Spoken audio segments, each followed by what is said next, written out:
Ladies and gentleman, this is your captain speaking. हमारा crew आपका बहुत ख्याल रखेगा, लेकिन आपसे एक निवेदन है कि अपनी चोली टाइटली बांध लें ताकि दिल बाहर ना गिर जाए।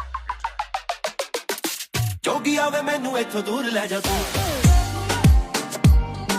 सीने विचों दिल करे दम घुट तू। मुंदरा पवा के नाले मंजियां चढ़ा के, मुंदरा पवा के नाले मंजियां चढ़ा के कीता जीना मुश्किल तू मेरा।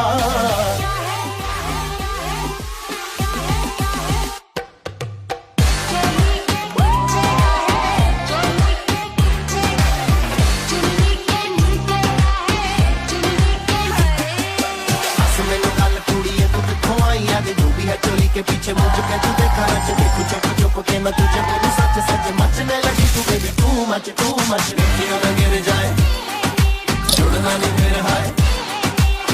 ये दिल तू दे दे अपने यार को।